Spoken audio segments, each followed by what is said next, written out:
ومن أعرض عن ذکری فإن له معیشة ضنکا، جس نے میرے ذکر سے، جس نے میرے قرآن سے، جس نے میری ہدایت کی کتاب سے روگردانی کی، اس سے منہ موڑا، فإن له معیشة ضنکا، اے لوگوں میں اس کی زندگی کو تنگ بنا دوں گا، اس کی زندگی کو پریشان کر دوں گا، اس کے اوپر مصیبتیں اور بلائیں نازل کروں گا، فإن له معیشة ضنکا، اور یہی نہیں بلکہ قیامت کے دن اللہ رب العالمین اسے اندھا کر دے گا۔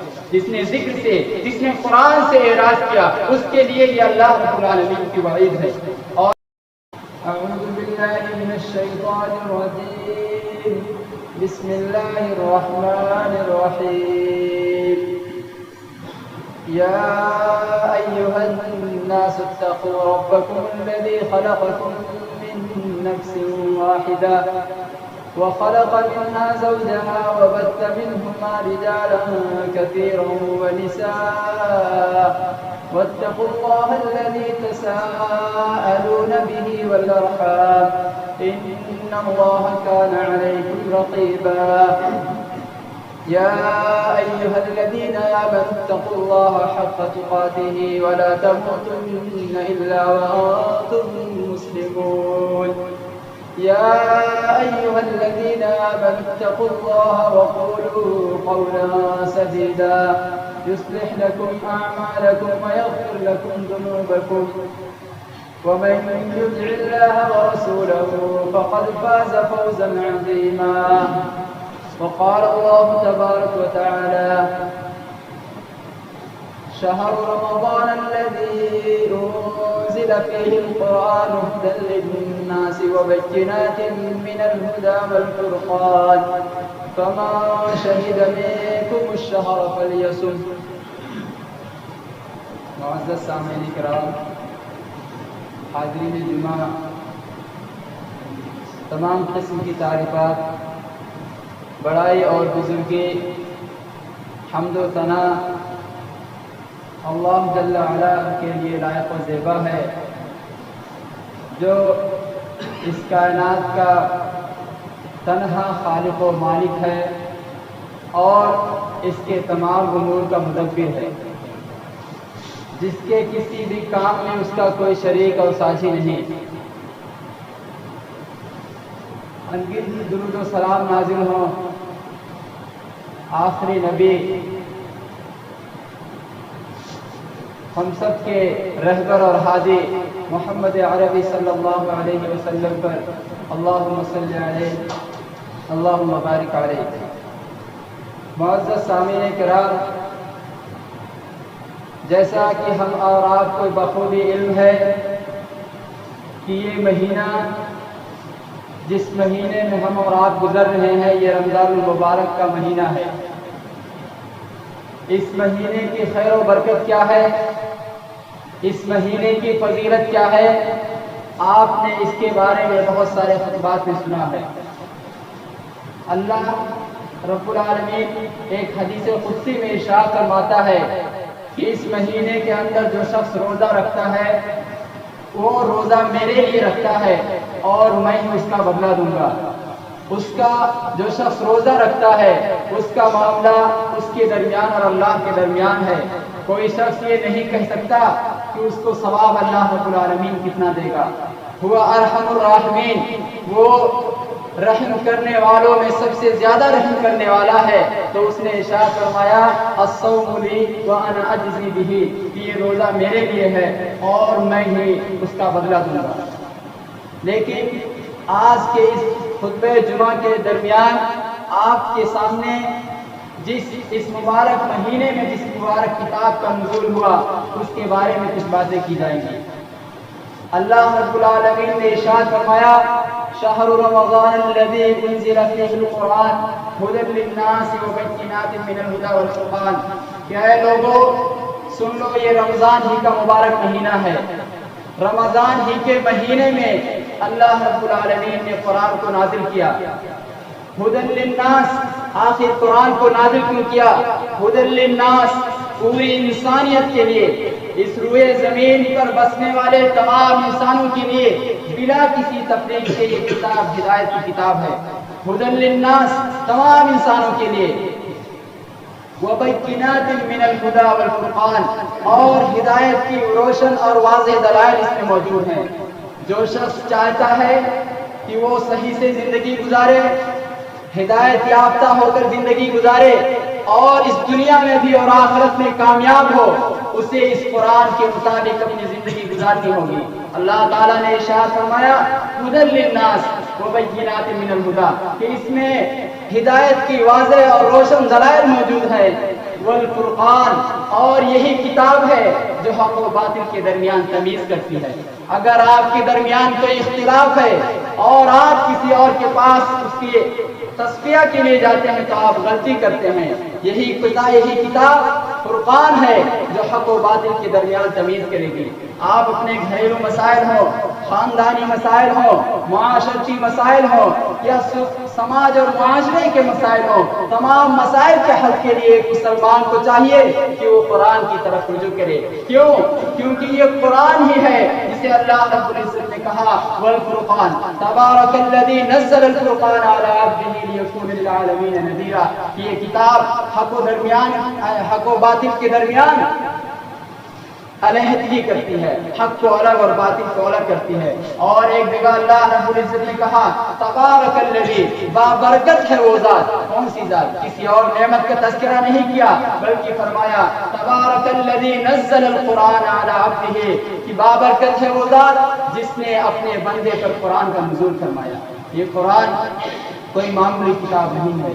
اس قرآن کی ہی دین تھی کہ وہ معاشرہ اور سماج جو جاہلیت کے دور میں تھے، جنہوں نے بہت ساری رسم و رواج میں اپنے آپ کو جکڑ لیا تھا اور معمولی بات پر جنگ و جدال کے لیے تیار تھے، اور جنہوں نے اپنی بیٹیوں کو زندہ تک درگور کر دیا تھا، بلکہ جن میں ہمیشہ جنگ جاری رہتی تھی، انہیں اللہ رب العالمین نے اسی قرآن کی برکت سے، اسی قرآن کی وجہ سے فرمایا فَإِنْ آمَنُوا بِمِثْلِ مَا آمَنْتُمْ بِهِ فَقَدِ اهْتَدَوْا، کہ وہ لوگ جو اونٹوں کو چرایا کرتے تھے، وہ لوگ جن کے پاس تہذیب و تمدن نام کی کوئی چیز نہیں تھی، اگر آپ وہی لوگ تمہارے آئیڈیل ہیں، وہی لوگ تمہارے اسوہ اور نمونہ ہیں۔ اگر ہم میں سے ہر شخص کا ایمان ان کی ایمان کی طرح ہے تب ہم ہدایت یافتہ ہیں، تب ہمیں اللہ رب العالمین ہدایت یافتہ لوگوں میں شمار کرے گا، ورنہ نہیں۔ وَإِنْ آمَنُوا بِمِثْلِ مَا آمَنْتُمْ بِهِ فَقَدِ اهْتَدَوْا وَإِنْ تَوَلَّوْا فَإِنَّمَا عَلَيْكَ الْبَلَاغُ، اور اگر لوگ روگردانی کریں، ان جیسا ایمان نہ لائیں، تو اللہ رب العالمین نے فرمایا کہ اللہ کے رسول صلی اللہ علیہ وسلم کا کام صرف پہنچا دینا ہے، قرآن کی تعلیمات کو پڑھ کر سنا دینا ہے، اور سمجھنا، اس پہ غور کرنا، اس پر عمل کرنا آپ کا کام ہے۔ ایک دوسری جگہ اللہ تعالیٰ نے ارشاد فرمایا اس قرآن کے بارے میں یا ایھا الناس قد جاءتکم موعظۃ من ربکم وشفاء لما فی الصدور وہدی ورحمۃ للمؤمنین، کہ اے لوگوں، صرف مسلمانوں کو خطاب نہیں فرمایا، یہ ہماری ذمہ داری ہے کہ ہم قرآن کے حاملین ہیں، اس کا میسج، اس کا پیغام اور اس کے اندر جو احکامات ہیں اس کو دنیا والوں تک پہنچائیں۔ غیر مسلموں تک اس پیغام کو پہنچانا ہر مسلمان کی ذمہ داری ہے، ہم میں سے ہر شخص کی ذمہ داری ہے۔ اللہ رب العالمین ارشاد فرماتا ہے یا ایھا الناس قد جاءتکم موعظۃ من ربکم، کہ اے لوگوں، تمہاری رب کی جانب سے تمہارے پاس نصیحت آئی ہے، تمہارے پاس نصیحت کی کتاب آئی ہے۔ اس کتاب کو پڑھ کر تو دیکھو اس میں کتنی نصیحتیں اللہ رب العالمین نے رکھی ہیں۔ وشفاء لما فی الصدور، صرف نصیحت کی کتاب نہیں ہے، آپ کے سینوں میں، آپ کے دلوں کے اندر جو بیماریاں ہیں اللہ رب العالمین نے اس کتاب میں اس کے لیے شفا رکھا ہے۔ آپ حب مال، حب جاہ، دنیاوی محبت اور وہ بیماریاں جو آپ کی آخرت کو تباہ کر سکتی ہیں، آپ کے اسلام اور دین کو برباد کر سکتی ہیں، ان کا علاج اس قرآن کے اندر موجود ہے۔ یہ اللہ رب العالمین کا ارشاد ہے کہ قد جاءتکم موعظۃ من ربکم وشفاء لما فی الصدور، اور یہ دل کی بیماریوں، سینے کے اندر جو بیماریاں ہیں اس کے لیے شفا ہے۔ اور کیا ہے؟ وہدی ورحمہ، یہ ہدایت کی کتاب ہے اور رحمت ہے۔ آج ہر ایک کو اللہ کے رحمت کی ضرورت ہے۔ آج پوری دنیا کراہ رہی ہے، آج آکسیجن کی کمی ہے، اس سب کا مالک کون ہے؟ یہ کس کی رحمتیں ہیں؟ یہ صرف اور صرف اللہ رب العالمین کی رحمتیں ہیں۔ کوئی پورا نہیں کر سکتا۔ اگر وہ چاہے تو ان ہواؤں میں جس میں ہم آکسیجن لیتے ہیں وہ زہر گھول سکتا ہے، وہ چاہے تو منٹوں میں آکسیجن کو روک سکتا ہے اور دم گھٹ کر سارے کے سارے لوگ تباہ و برباد ہو سکتے ہیں۔ اگر آپ اللہ کی رحمت چاہتے ہو تو اس کی قرآن کی طرف آؤ، اس کے قرآن کو رجوع کرو، اس کی قرآن سے رجوع کرو، پڑھو۔ دیکھو اللہ رب العالمین کا ارشاد کیا ہے، یا ایھا الناس، اے دنیا کے لوگوں سن لو، کہیں اور شفا ملنے والی نہیں ہے۔ آپ کتنی بھی کوشش کر لو، کہیں سے بھی ڈاکٹرز کو بلا لو، اگر آپ اللہ کے رحمت کے متلاشی ہو، قد جاءتکم موعظۃ من ربکم، تمہاری رب کی جانب سے تمہارے پاس ایک نصیحت کی کتاب اور ہدایت کی کتاب آئی ہے، ورحمۃ للمؤمنین، اور یہ کتاب مومنوں کے لیے رحمت ہے۔ آپ مضبوطی سے پکڑ کر دیکھو، آپ اس کتاب سے اپنا رشتہ مضبوط پکڑ کے دیکھو، اللہ رب العالمین اپنی رحمتوں کے دہانے کھول دے گا۔ آج جو دنیا تنگ ہے، آج انسانیت پریشان ہے، اور آپ نیوز میں دیکھتے ہوں گے کہ کیا حالت ہے، اللہ کی قسم ان تمام چیزوں کا مالک اللہ رب العالمین ہے۔ اس کے علاوہ اس کائنات کا مدبر کوئی اور نہیں ہے۔ جو شروع میں خطیب یہ کہتا ہے کہ جو تنہا اس کائنات کا خالق و مالک ہے، یہ کوئی معمولی جملہ ہے؟ تنہا اس کائنات کا خالق، مالک، مربی اور مدبر ہے، یہ معمولی جملہ نہیں ہے۔ صرف اور صرف وہی اس بات کی طاقت رکھتا ہے کہ اس وبا کو دور کر دے، آپ کی پریشانیوں کو دور کر دے۔ ان ساری پریشانیوں، مصیبتوں، بیماری اور دوا، ڈاکٹرز، ان سب کو خیال میں رکھ کر آپ قرآن کو پڑھ کر دیکھیے، آپ کا پتھر دل پگھل جائے گا، آپ کا پتھر دل پگھل جائے گا، آپ موم بن جائیں گے۔ اور آپ نے بارہا سنا ہے، آپ نے حضرت عمر رضی اللہ تعالیٰ عنہ کے اسلام لانے کا واقعہ سنا ہے، کس چیز نے پگھلایا تھا؟ اسی قرآن نے پگھلایا تھا۔ لیکن افسوس ہے کہ وہ مسلمان جو حاملین قرآن ہیں، جن کے پاس یہ قرآن الماریوں میں بند ہے، اسے آپ معمولی سمجھتے ہیں۔ ابھی ان آیتوں میں واضح کیا جائے گا کہ یہ قرآن کتنا عظیم تحفہ ہے، کتنی عظیم نعمت ہے، اور اس کا بھار، اس کا وزن کتنا ہے، ابھی قرآن آیتوں کے ذریعے واضح کیا جائے گا۔ تو اللہ رب العالمین نے فرمایا کہ یہ تمہاری رب کے جانب سے، رب مطلب کون ہے؟ رب جو تربیت کرتا ہے، جو دیکھ بھال کرتا ہے، تو اسی کی جانب سے۔ اللہ رب العالمین نے کوئی اور دوسری صفت نہیں کی۔ ماں کو مربیہ کہا جاتا ہے، ماں کتنا رحمت رکھتی ہے اپنے بچوں کے لیے، تو اللہ تعالیٰ نے ارشاد فرمایا تمہارے رب کی جانب سے جو تمہاری پرورش کرتا ہے، ہر چیز کی کمی کو پورا کرتا ہے، کس چیز کی آپ کو ضرورت ہے اس کو مہیا کرتا ہے، اس کی جانب سے آپ کے لیے موعظت، نصیحت کی کتاب آئی ہے۔ وہ شفاء لما فی الصدور، سینے کی بیماریوں کے لیے شفا ہے، وہ ہدی و رحمہ اور ہدایت اور رحمت کی کتاب ہے۔ قل بفضل اللہ وبرحمتہ فبذلک فلیفرحوا، اور مخاطب کر کے فرمایا کہ اگر آپ کو خوش ہونا ہے، اگر آپ کو اترانا ہے، تو آپ اللہ کی رحمت اور اللہ کے فضل پر اترائیے، یعنی قرآن پر۔ آپ کہیے کہ ہمارے پاس ایک ایسی عظیم کتاب ہے جو اور کسی کے پاس نہیں ہے، لیکن آپ کا قل بفضل اللہ وبرحمتہ فبذلک فلیفرحوا، کہ مومنوں کو، دنیا والوں کو کہو کہ اگر خوش ہونا ہے تو اس پر خوش ہو، اس پر عمل کر کے، اس کی جو احکامات ہیں ان کو اپنے سینوں میں اتار کے اور اپنی زندگی میں نافذ کر کے آپ خوش ہو۔ باقی دنیا کی کوئی بھی نعمت ہو، اللہ رب العالمین کی کتنی بھی نعمتیں آپ کے پاس ہوں، اگر اسلامی تعلیمات آپ کے اندر نہیں ہیں تو اللہ تعالیٰ نے آپ کو خوش ہونے کے لیے نہیں کہا۔ محترم سامعین کرام، اس کتاب کو نازل کرنے کے بعد اللہ رب العالمین نے پوری انسانیت کو مخاطب کر کے کہا کہ محمد صلی اللہ علیہ وسلم پر ہم نے اس کتاب کو نازل کر دیا۔ ہو سکتا ہے کچھ لوگ ایسے ہوں جو اپنے آپ کو اس سے بہت اعلیٰ سمجھتے ہوں، بہت برتر سمجھتے ہوں، ان کے لیے اللہ رب العالمین نے یہ چیلنج کیا، اور یہ چیلنج آج تک کے موجود ہے۔ وَإِن كُنتُمْ فِي رَيْبٍ مِّمَّا نَزَّلْنَا عَلَىٰ عَبْدِنَا، کہ آپ اگر اس کتاب کو معمولی سمجھتے ہو، اس کے احکامات کو ہلکا سمجھتے ہو، تو اے دنیا کے لوگوں، فی ریب مما نزلنا علی عبدنا فاتوا بسورۃ من مثلہ، اگر ایک آیت پر شک ہے قرآن کی تو آؤ پوری دنیا کے لوگوں آؤ، فاتوا بسورۃ من مثلہ، اور اس جیسی ایک سورت بنا کر پیش کر دو۔ یہ قرآن کا چیلنج کل بھی تھا، آج بھی اور تا قیامت رہے گا جب تک قرآن موجود ہے۔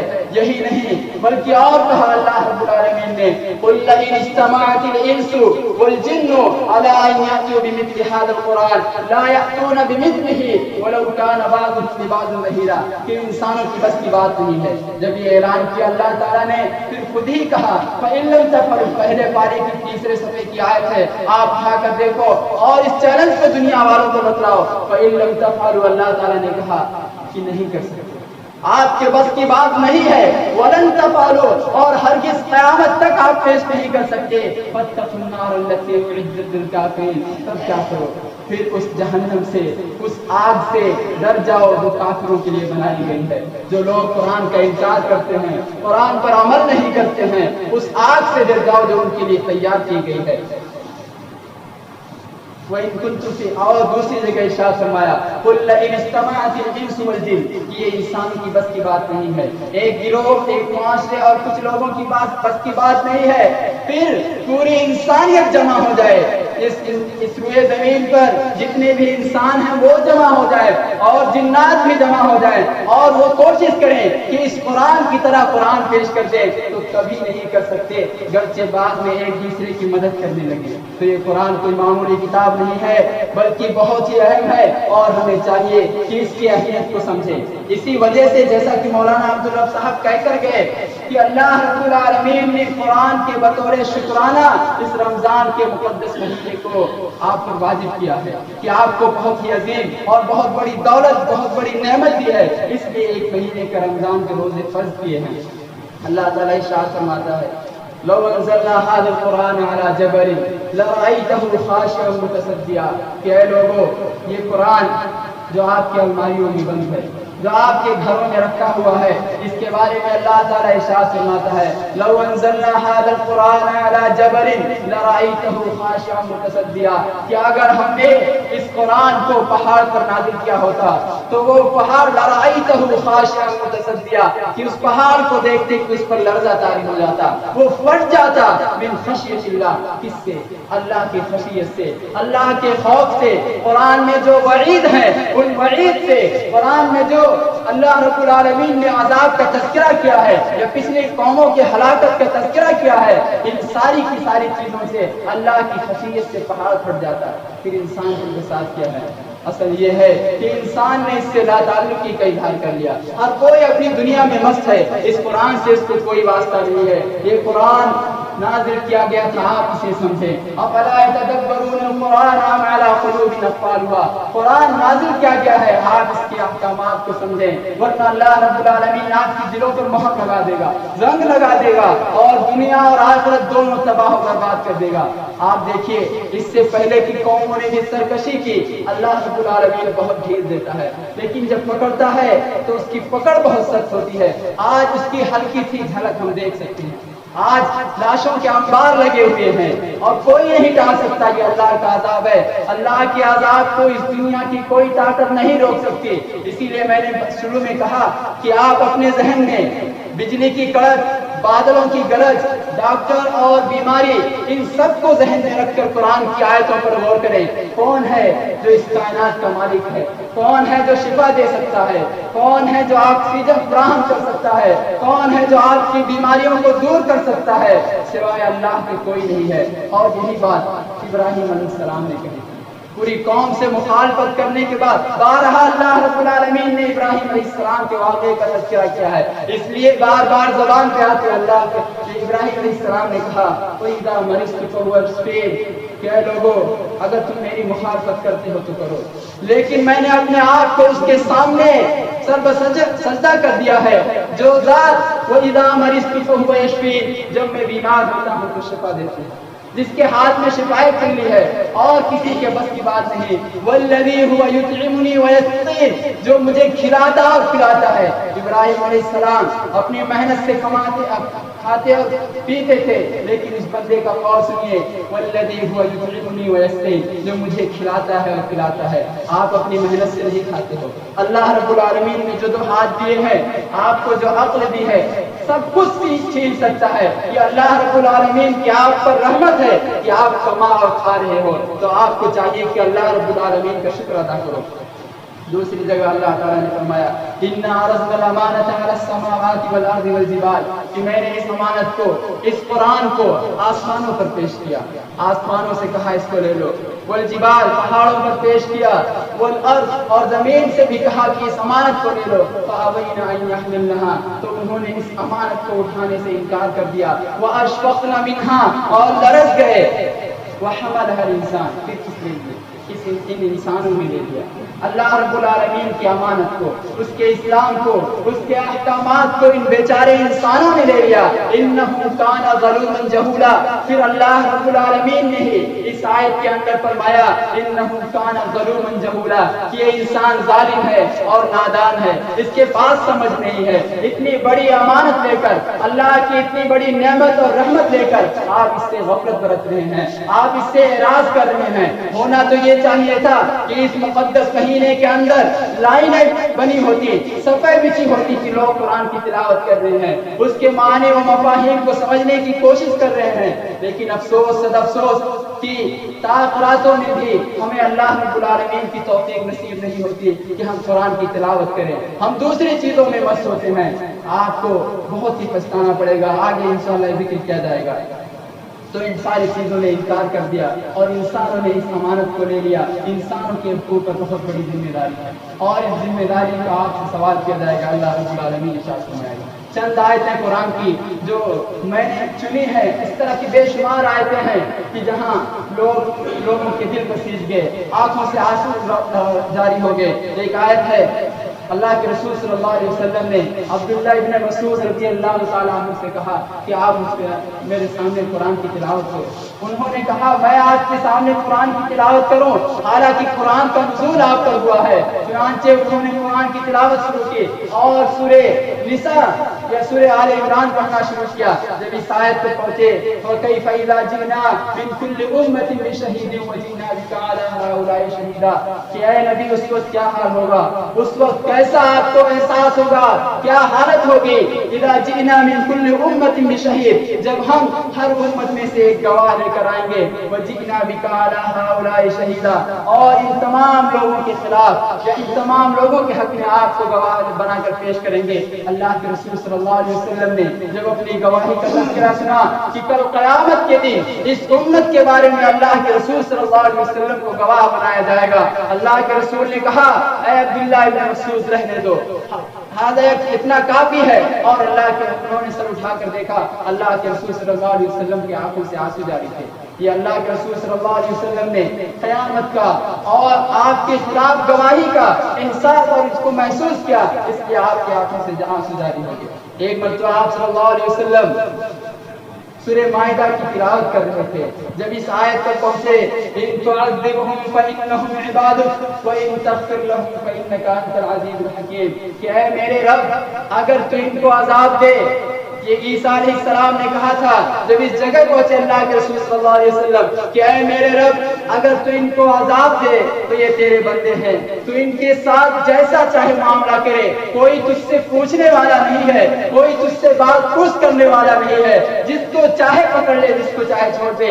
وَإِن تَغْفِرْ لَهُمْ فَإِنَّكَ أَنْتَ الْعَزِيزُ الْحَكِيمُ، اور اگر تو انہیں معاف کر دے، ان کی غلطیوں سے درگزر کر دے، تب بھی تو غالب ہے، قادر ہے، اس بات کی طاقت رکھتا ہے کہ انہیں عذاب دے دے، لیکن یہ تیری رحمت ہوگی کہ تو انہیں معاف کر دے۔ وَإِن تَغْفِرْ لَهُمْ فَإِنَّكَ أَنْتَ الْعَزِيزُ الْحَكِيمُ۔ اللہ کے رسول صلی اللہ علیہ وسلم اس آیت کو بار بار پڑھتے رہے یہاں تک کہ صبح ہو گئی اور اللہ کے رسول صلی اللہ علیہ وسلم اس آیت کی تلاوت کرتے رہے۔ ایک آیت اور اللہ تعالیٰ ارشاد فرماتا ہے قل هو القادر على ان يبعث عليكم عذابا من فوقكم او من تحت ارجلكم، کہ اے نبی آپ لوگوں کو بتا دیجئے کہ وہ اللہ ہی کی ذات ہے جو اس بات پر قادر ہے کہ آپ پر عذاب بھیجے، آپ کے اوپر سے آپ کے اوپر سے بھی عذاب بھیجنے پر اللہ رب العالمین قادر ہے، او من تحت ارجلکم، یا تمہارے پیروں کے نیچے سے بھی اللہ رب، یہ قرآن کی آیت کا ترجمہ کیا جا رہا ہے کہ وہ اس بات پر قادر ہے کہ آسمان سے آگ کے گولے برسائے، زمین کو پھاڑ دے، زمین کو دھسا دے، او من تحت ارجلکم او یلبسکم شیعا ویذیق بعضکم بعض بعض، یا آپس میں لڑا دے، وہ اللہ رب العالمین تمہیں کسی بھی طریقے سے ہلاک کرنے پر قادر ہے۔ اور فرمایا قل ارائیتکم، کہ تم کیا سمجھتے ہو، کیا تمہاری رائے ہے، ان اتاکم عذاب اللہ، کہ اگر تمہارے پاس اللہ کی عذاب آئے یا قیامت آ جائے، غیر اللہ تدعون، کیا اللہ کے علاوہ کسی اور کو پکارو گے؟ کیا کوئی ہے جو تمہاری پکار کو سن سکتا ہے؟ ان ساری آیتوں سے اللہ رب العالمین نے سوال کر کے اپنے ڈر کو تمہارے دلوں میں بٹھانے کی کوشش کی ہے۔ غیر اللہ تدعون ان کنتم صادقین بل ایاہ تدعون، صرف اور صرف اسی کو پکارو گے، اور سب آج اسی سے مانگ رہے ہیں، سب اسی کی طرف رونا رو رہے ہیں۔ اور بہت ساری آیتیں ہیں جس کا تذکرہ کیا جا سکتا تھا، لیکن وقت ہمیں اس بات کی اجازت نہیں دیتا ہے۔ آخر میں یہ کہتا ہوں کہ اگر کچھ لوگ قرآن نہیں پڑھتے ہیں تو اس کا نقصان کیا ہوگا؟ کیا کوئی نقصان ہے یا نہیں ہے؟ بس یوں ہی ایک ذمہ داری تھی جس کو انہوں نے ادا نہیں کیا، اللہ رب العالمین چھوڑ دے گا؟ نہیں، اسی قرآن میں اللہ رب العالمین ارشاد فرماتا ہے وَمَنْ أَعْرَضَ عَنْ ذِكْرِي فَإِنَّ لَهُ مَعِيشَةً ضَنْكًا۔ اے لوگو، اب آپ یہ غور سے سنیے اس وعید کو، اللہ رب العالمین کی اس دھمکی کو اپنے دلوں میں بٹھا لیجیے۔ اللہ رب العالمین نے ارشاد فرمایا وَمَنْ أَعْرَضَ عَنْ ذِكْرِي فَإِنَّ لَهُ مَعِيشَةً ضَنْكًا، جس نے میرے ذکر سے، جس نے میرے قرآن سے، جس نے میری ہدایت کی کتاب سے روگردانی کی، اس سے منہ موڑا، فَإِنَّ لَهُ مَعِيشَةً ضَنْكًا، اے لوگوں میں اس کی زندگی کو تنگ بنا دوں گا، اس کی زندگی کو پریشان کر دوں گا، اس کے اوپر مصیبتیں اور بلائیں نازل کروں گا، فَإِنَّ لَهُ مَعِيشَةً ضَنْكًا، اور یہی نہیں بلکہ قیامت کے دن اللہ رب العالمین اسے اندھا کر دے گا۔ جس نے ذکر سے، جس نے قرآن سے اعراض کیا، اس کے لیے یہ اللہ رب العالمین کی وعید ہے، اور اللہ کی وعید میں کوئی شک و شبہے کی گنجائش نہیں ہے۔ آج دنیا کو تو جانے دیجیے، مسلمان جو اس بات کا دعویٰ کرتے ہیں کہ ہم قرآن کے ماننے والے ہیں، ان کا قرآن سے تعلق کیا ہے؟ انہیں دینی مجلسوں میں کتنی پریشانیاں ہوتی ہیں، وہ دینی مجلسوں میں ٹائم کا کتنا خیال رکھتے ہیں، آج ہم اور آپ بخوبی اس کا اندازہ لگا سکتے ہیں۔ کل قیامت کے دن اللہ رب العالمین اور اس دنیا میں بھی آپ کو مزہ چکھائے گا۔ وَمَنْ أَعْرَضَ عَنْ ذِكْرِي فَإِنَّ لَهُ مَعِيشَةً ضَنْكًا، صرف یہی نہیں بلکہ رحمت للعالمین، جو پوری کائنات کے لیے رحمت تھے، پتھر کھا کر بھی جو لوگوں کے لیے دعائیں کرتے تھے، گالیاں سن کر بھی مسکرایا کرتے تھے، وہ کل قیامت کے دن آپ کے خلاف کھڑے ہوں گے اور کیا کہیں گے؟ اللہ رب العالمین ارشاد فرماتا ہے وقال الرسول یا ربی ان قوم اتخذوا هذا القرآن مهجورا، اور رسول کہیں گے اے میرے رب، یہ میری قوم کے لوگ ہیں جنہوں نے قرآن کو پس پشت ڈال دیا تھا، جنہوں نے قرآن کو چھوڑ دیا تھا، قرآنی احکامات نہیں سیکھتے تھے، قرآن پر عمل کرنے کے لیے تیار نہیں تھے۔ وقال الرسول یا ربی ان قوم اتخذوا هذا القرآن مهجورا، اللہ کے رسول صلی اللہ علیہ وسلم آپ کے خلاف اللہ سے کہیں گے کہ اللہ انہوں نے یہ کیا۔ اور اس کے بعد اگر آپ قرآن پڑھتے ہیں تو فائدہ کیا ہوگا؟ رسول صلی اللہ علیہ وسلم نے ارشاد فرمایا اقرأوا القرآن فإنه يأتي يوم القيامة شفيعا لأصحابه، کہ اے لوگوں، اے مسلمانوں، قرآن کی تلاوت کرو، قرآن کو پڑھو، قرآن کو سمجھو، فإنه يأتي يوم القيامة شفيعا لأصحابه، یہی قرآن کل قیامت کے دن آپ کے لیے سفارشی بن کر آئے گا، آپ کے حق میں سفارش کے لیے کھڑا ہوگا۔ کس دن؟ جس دن کے بارے میں اللہ رب العالمین نے فرمایا یوم یفر المرء من اخیہ، جس کا خیال آپ لوگ بہت رکھتے ہیں، ہم میں سے ہر شخص جس کا خیال رکھتا ہے وہی لوگ کب ہم سے راہ فرار اختیار کریں گے۔ اللہ تعالیٰ نے فرمایا یوم یفر المرء من اخیہ، کہ جس دن بھائی سے بھاگے گا، آدمی سے اس کا بھائی بھاگے گا، وہ امی و اخی، اس کی ماں اس سے دوری اختیار کرے گی، اس کے بھائی اس سے بہت دور بھاگیں گے، وہ صاحبتہ و بنی، اس کے بیٹے، اس کے اولاد، غرض یہ کہ اس کی بیوی، آج ہمیں دنیا میں انہی لوگوں کی فکر ہوتی ہے۔ اللہ رب العالمین نے ارشاد فرمایا کہ مرنے کے بعد کل قیامت کے دن یہ سارے کے سارے لوگ آپ سے دوری اختیار کریں گے۔ اس دن یہ قرآن جسے ہم نے اور آپ نے چھوڑ رکھا ہے، جسے طاقتوں کی زینت بنا کے رکھا ہے، یہی قرآن کل قیامت کے دن آپ کے لیے سفارشی بن کر آئے گا۔ آپ دھوکے میں مبتلا مت ہو۔ آپ کی اولاد، آپ کے اموال یہ تمہارے دشمن ہیں، یہ اللہ رب العالمین کا قول ہے۔ ان من اولادکم، ان من ازواجکم واولادکم عدو لکم فاحذروہ۔ اموال، اولاد، مال و دولت، بیوی، یہ سب تمہارے دشمن ہیں، اگر تمہیں اللہ کے ذکر سے غافل کر دیں فاحذروہ تو ان سے چوکنا رہو، ان سے ہوشیار رہو، کہیں ایسا نہ ہو کہ ان کی محبت میں تم اپنی آخرت کو خراب کر لو، ان کی محبت میں اس دنیا کی بات والی زندگی کو خراب کر لو اور تا قیامت آپ عذاب میں مبتلا رہو۔ لہذا ان سے چوکنا اور ہوشیار رہو۔ کل قیامت کے دن یہ قرآن ہمارے لیے سفارشی بن کر آئے گا، بلکہ کئی آیتیں ہوں گی، کئی صورتیں ایسی ہوں گی جو بدنی بن کر ہمارے سروں پر سایہ کیے ہوں گی۔ اس قرآن کو معمولی مت سمجھو، یہ بہت ہی عظیم کتاب ہے، بہت ساری چیزیں ہیں جو وقت نہ ہونے کی وجہ سے ذکر نہیں کی جا سکتی۔ مسلمانوں، اس کی محبت کو اپنے دلوں میں بٹھا لو، اس کی تعلیم کو سیکھنے کی کوشش کرو، سیکھنے کی کوئی عمر نہیں ہوتی، اور عہد کر لو کہ انشاءاللہ قیامت تک ہم کوشش کریں گے کہ اپنی پوری زندگی اسلام کے مطابق اور قرآن کے مطابق گزاریں گے۔ دنیا اور آخرت دونوں کی بھلائی اللہ رب العالمین آپ کے لیے جمع کر دے گا، ورنہ آپ کو یوں ہی بھٹکتا، بیکار اور پریشان حال چھوڑ دے گا، جیسا کہ اس نے کہا فَإِنَّ لَهُ مَعِيشَةً ضَنْكَ، کہ اس کی زندگی کو تنگ کر دیں گے، اس کی زندگی کو پریشان کر دیں گے۔ اللہ رب العالمین سے دعا ہے کہ اے بار الہ، ہم مسلمانوں کو جنہوں نے قرآن کی ذمہ داری لی ہے، صحیح معنوں میں قرآن کو سمجھنے، پڑھنے اور اس پر عمل کرنے کی توفیق عطا فرما، آمین۔ اے اللہ، ہر معاملے میں، تمام دنیاوی امور میں ہمیں قرآن کی طرف رجوع ہونے کی توفیق عطا فرما، آمین۔ اے اللہ، اس مقدس مہینے میں جس میں تو نے قرآن کو نازل کیا ہے، ہمیں قرآن کی بکثرت تلاوت کرنے کی توفیق عطا فرما، آمین۔ اے اللہ، ہم سب لوگوں کا دل اس بات کے لیے کھول دے کہ ہم قرآن کو سمجھنے کے لیے، قرآن کو پڑھنے کے لیے، اس کے احکامات کو سیکھنے اور اپنی زندگی میں نافذ کرنے کے لیے اپنی پوری کوشش صرف کر دیں، آمین۔ لیکن ایک بات یاد رکھیے، صرف دعا سے ہی آپ کو کامیابی ملنے والی نہیں ہے، بلکہ آپ کو عزم کرنا پڑے گا، آپ کو ہمت کرنی پڑے گی، آپ کو ارادہ کرنا پڑے گا، تب اللہ رب العالمین آپ کو توفیق دے گا۔ توفیق بانداز ہمت ہے ازل سے۔ آپ کی ہمت کتنی ہے؟ آپ چاہتے ہی نہیں تو اللہ رب العالمین زبردستی آپ کو مسجد میں نہیں لائے گا، زبردستی آپ کا سر پکڑ کر قرآن کی طرف جھکائے گا نہیں، بلکہ آپ کے ارادے کے مطابق، آپ کے ہمت اور حوصلے کے مطابق اللہ رب العالمین آپ کو توفیق دے گا اور آپ کے لیے اس زندگی کو خوشگوار بنائے گا۔ تو صرف دعاؤں سے ہی کافی، صرف دعا ہی کافی نہیں ہے، بلکہ عمل کی کوشش بھی ہونی چاہیے۔ اللہ رب العالمین ہم تمام لوگوں کو کہنے سننے سے زیادہ عمل کرنے کی توفیق عطا فرمائے، آمین۔ وآخر دعوانا الحمد للہ رب العالمین۔